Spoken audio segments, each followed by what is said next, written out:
Hello, everyone, and welcome back to the channel. Okay, I know it's been a while since you've seen my lovely face, but here I am, and I just want to come up here and bring y'all a quick little message, okay, because it's something that's been on my heart for a little minute. And I know I'm supposed to be up here every week. Don't shoot the messenger. I'm gonna give y'all exactly what I need to give y'all when I need to give it. Period. Okay. And you see, I got a new little gadget. I think this is so cute, but I'm still trying to figure out whether I like this sound quality better or I like the other one. Y'all let me know down in the comments. Okay. But anyway, the message that I got for y'all today is listen, as we go into this new year, and I know some people celebrate the new year when the number change, and some people celebrate the new year when the energetic new year begins in the springtime around Easter. Okay. Whatever you do is up to you. But I just want to point out some numerology really fast that might be a little bit helpful on our journeys. Okay. So, being that we are ending the year 2024, 2024, when you add up the digits, you get the number 8. And what's 8 associated with? Scorpio. Scorpio, a lot of things have been coming to a head. We've been going through a lot of evolution, transformation, and so many deep, dark truths that have come up from the depths, the intense depths of within our being, right? And so 2024 could have been a trying year for a lot of us. I know for me, it's been very eye-opening to a lot of things that I had leaking, oh Lord, lurking beneath the surface, okay? And for you, you might have experienced something very similar. So basically, all I really want to get up here and talk about is the fact that yes, 2024 has been trying for some of us. For some of us, we had a lot of success. I feel like I've experienced a mix of both. Whereas I've had a lot of doors and opportunities be presented for me to go through. I've also found myself changing and evolving into this new person, this new version of myself that I've never seen before, but that I'm very grateful to have known and to have witnessed in the very short amount of time. What I also have been noticing that, as I go through these evolutions and I found out more about myself and I start to see where there are certain alignments in my life that are starting to change. Okay. I'm not necessarily aligning with the same things any longer. And I feel like the reason why I need to get up here and say this is because I feel like you also have not felt very aligned with certain things in your life. And in great evolutionary fashion, it is time to let certain things go. Now, I know I have a Scorpio moon, and for me, I feel like letting go has been probably the pinnacle or what's the word I'm looking for? Almost like the bane of my existence. It's like letting go of things is extremely, extremely difficult, but I know that once I have let them go, that's it. That there's no more, there's no bringing it back.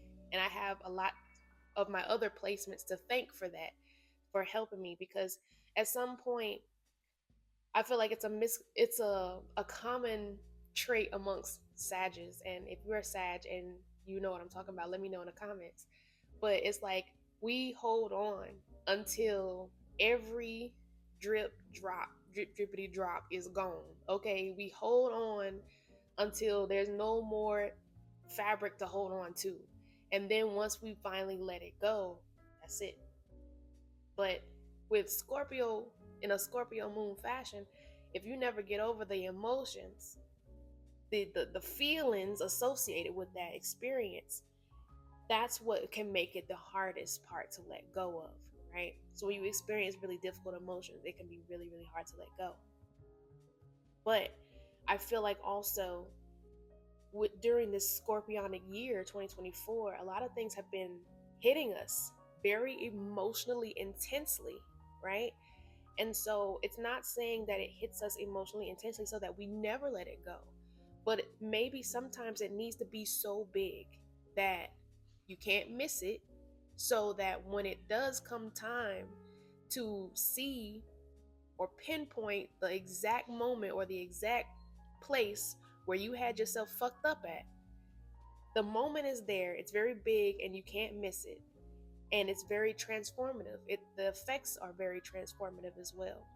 So as we get ready to go into 2025 with this whole Sag year, which 2 plus 0, 2 plus 5 added up together is 9. It's a Sag year. Okay. As we go into a Sag year, we're talking about going into a year that is full of expansion, okay? Maybe a lot of luck, okay, but a lot of expansion, a lot of higher learning, a lot of travel, a lot of culture, a lot of experience, okay? A lot of fun. I just feel like it's going to be a lot of fun. It's going to be a very generous year. But I also feel like that's what's necessary after having maybe lost something, maybe have gone through such a huge transformation in 2024. You're going to have to take everything that you learned, the character that you built, and go out and experience with that new character, with that new look on life, okay? And you're going to learn so much. There's going to be so much wisdom in store for us in 2025 as well. But it was very necessary to get through this year first. And so, with that being said, I just want to remind our collective that there are going to be some things that in this whole transformative season that have allowed you to look at old beliefs, old habits, old people, old situations, old jobs, old dynamics. And there's going to be a lot of thoughts and beliefs and stuff attached to all of those things. And we want to make sure that when we clean house energetically, that those are the things that we're looking at, that we're kind of shedding through, and making sure that those are the things that we're getting rid of as well, because what comes with that is a lot of people who are attached to you based on those things that were holding you back in your old life. They're going to have to go too. And one thing that I have seen explicitly is that there are some doors that may be closing in your face right now. Some doors may be shutting as a result. And it's not because you're being punished for something. It's not because you're doing something wrong. It's because you have evolved in a way where your taste buds, your metaphorical taste buds for life have changed a little bit.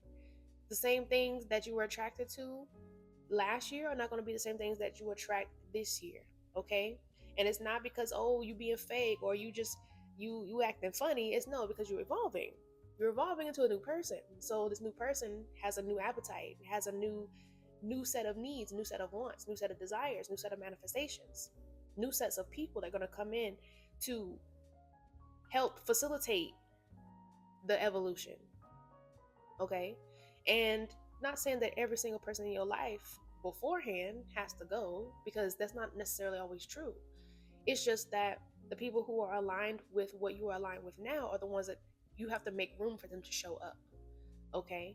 And so if there are people, places, and things in your life that are attracted to old systems of beliefs, old habits, especially the things that don't serve you any longer, when I say clean house, you know what I mean. Okay? So I really just wanted to bring that up as a little reminder to everyone in the collective who is feeling like, oh, things are changing, or things that don't feel right at the moment. Or maybe you feel like this year is about to be your year. I've seen a lot of people on the internet talk about how they're apprehensive to call 2025 their year because of how 2024 went. And of course, that is valid. But we also know in this collective that we create our reality based on our thoughts, our feelings, what we say, what we do. Who we want to be is determined by the habits that we choose to perform every single day. So, with that being said, as you step into that person who you truly want to be, don't worry about what last year was like. Don't let last year define your new year. Okay, it's completely up to you and how you think, how you feel, and who you want to be, and how you start enacting the habits and the actions that will bring that person in. Make sure that you are fully aligned in the mind, in what you say, and how you speak, how you act. And everything else is going to fall into place. It doesn't really matter what anyone else says or thinks or tries to put in your way as an obstacle, because this is how you start creating your own reality, and that's how things that don't serve you start to fall away. And lastly, before I get up out of here, I just want to bring to y'all's attention the card of the week. Okay, the card of the week, which, I mean, it's nothing official, but I pulled the third eye chakra card as inspiration for this message. Okay, number 6, the third eye chakra. And all that is telling me is that we we are going to have to look at things a little more clearly, especially with the third eye, okay? That means taking a look from inside at the inside, okay? Because everything on the outside is going to match the inside. And so with discernment coming up very heavy in this message, you've already built up the skills. Okay, you've already built up the skills. You've built up your intuition to a point where you know who's talking to you. You know when things are just not right. You know when things feel aligned with you. And now that you have gone through this process of evolution and changed who you feel like you are on the inside, now you put into practice with your new renewed third eye chakra, right? And that is going to be your guidance system. Because remember, you're changing into a person who you've never been before. So there's no rule book, right? For my neurospices who like knowing what's the rules of the situation, right? There are no rules to this new life.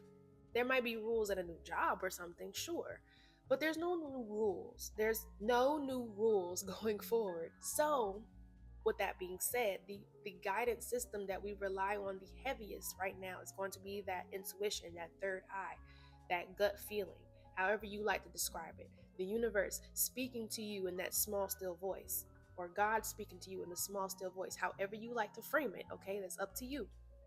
But that is just going to be the biggest part of this journey for you, is making sure that you are staying true to who you are now becoming, who you are, and your guidance system, keeping it online, keeping it clean, keeping it pure, keeping it clarified, right? So that as you move forward, even when things may seem a little crazy on the outside, you're good, you're secure, you're safe in yourself, okay? So that's all I really have for you this time. I promise you I won't leave. I won't leave and stay away for too long again. Okay. Like I don't like going back on my word in that way, but I just know that energetically speaking, I had to get myself together. I had to make sure that I was coming in and giving you quality content or quality messages that not only are engaging and that are going to hold your attention, but it actually something of value. Okay, so I promise next time I'll let you know if I stay away for too long, okay, just in case. But that's all I have for you this time. If you have not already, make sure you subscribe to the channel. Make sure you like the video. If you like the video, leave a comment if any of these things resonate with you. Join the Patreon as well. If you want a personal reading, email me. If you want to work with me one-on-one, email me, okay? And other than that, I hope you have a wonderful holiday season. Happy New Year, and I hope to see you in the next message. All right, bye.